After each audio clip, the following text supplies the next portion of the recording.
Hey guys, I know I'm posting this way late in the game, but it's still September 30th, um, 2022, and I had so much to deal with this month. It was intense, but getting through it, almost done with the first half of my semester. It's going good. I'm really enjoying it. I wanted to come on here and kind of just get us out in one take. So if I screw up, it's going to be there. Just going to let you know. Bloopers for you from an amateur. There you go. Okay. So I wanted to talk to you guys about ants. And I wanted to talk about spiders and how they work in the spiritual realm, how they work in the kingdom.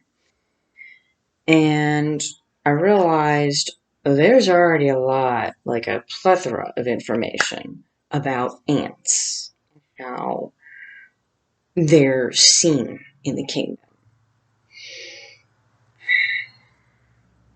I mean, everybody has talked about the whole diligence, they teach you discipline, they teach you community, they teach you how the body of Christ, how the body of Yeshua should work, and they teach you a whole bunch of other things. Like, my gosh, the list goes on.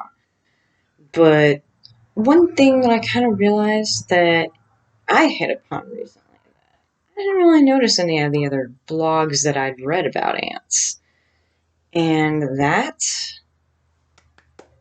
I'm going to say it this way for you. This is what happened when I was talking to a friend months ago. And he was blown away by it, and I was kind of blown away with it too at the same time. So we were both blown away. Um, Literally standing in a parking lot, literally had just walked a good few laps talking about a lot of the things doing with the spiritual kingdom. And I randomly was just telling him, these are things that I really like to talk about when it does come to the kingdom. I think are really cool because I really like nature. I have thoughts about like how spiders work, although to be honest, I'm not comfortable with that idea, but I'll deal with it. It's whatever. And then I just randomly spouted off, ants. They teach you diligence. And I said something, and he was like, "Wow, that's really good." And I was like, "Yeah, that's pretty general." And then, because I'm in Texas, we're in Texas,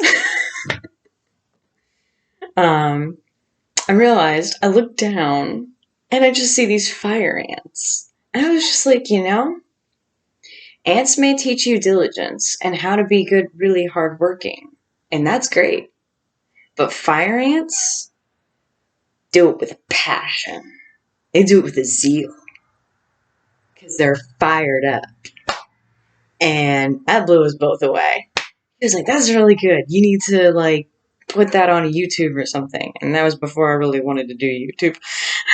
I didn't really want to do it. That's what I meant. So I thought that was really interesting. Fire ants. They have a zeal. They have a passion. It's one thing to just meander through life feeling like a robot, like an ant, and just being like, "Yeah, I'm being diligent. Yeah, I'm being disciplined." But it's completely different when your passion's in it. When you feel your purpose and you don't know how to put it in words.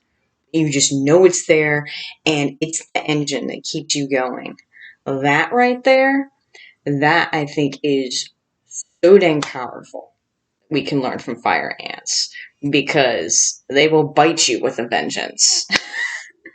They will risk their lives to bite you with a vengeance when they realize that they're on something that is a threat to them. And interestingly enough, though, they only bite once, but they bite, and it hurts, and it lasts longer than a mosquito bite, if I remember correctly, because I got bitten, and it sucked. Thankfully, it was just on my pinky toe, but still, it sucked real bad. Um, so I wanted to come on here and tell you guys about that story and how I learned a lesson from ants. They have a zeal. And the thing is, there are good examples in the Bible, like when Yeshua took a whip, went into the temple, and just drove the money changers out of the temple, saying, "My house is supposed to be a house of prayer. You made it a den of thieves." The reason why he said that is because he was sick of the religiosity of it all, because it was a religious institution. It was not a house of prayer. A house of prayer implies relationship. How? Prayer is communication. Communication is pivotal in a relationship. If you want a relationship with anybody, you have to have a conversation with them. Otherwise, you don't get to know them. That's what prayer is. And he's like, get out of here. You're making it a one-way, bigger man, lesser man situation, like a master with a slave, not so much on same grounds, connecting like a father and son relationship. I mean, come on, that's not cool. God is our Father in heaven, hallowed be thy name. We get to address him as Father, as Abba. It's a big deal for me. And I guess you could say that I have a passion for that because I call God Papa. I don't call him God. I don't call him the Lord.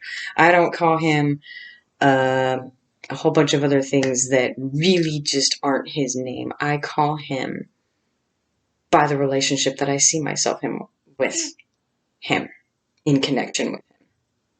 I am his daughter. I am a daughter of the one true king. The king is my father. And I'm going to say this one last bit before I get off. But I kind of realized that those who address God as God, they have a religion, not a relationship. But if people address God as Father, or as I call him, Papa, that means they have a relationship with him. And there's a difference. That matters. So ants, how does it tie back into ants? Well, just the regular sugar ants. They really don't have, they have community, but they don't really have a solid connection in a sense, you could say, feeling wise, relating wise, feeling, let's stick with feeling wise. But the fire ants, they're not just a community, they're a community on fire. And that's burning with zeal for God at the same time. And with that, I'm gonna let y'all go. Have a blessed night. Shabbat Shalom.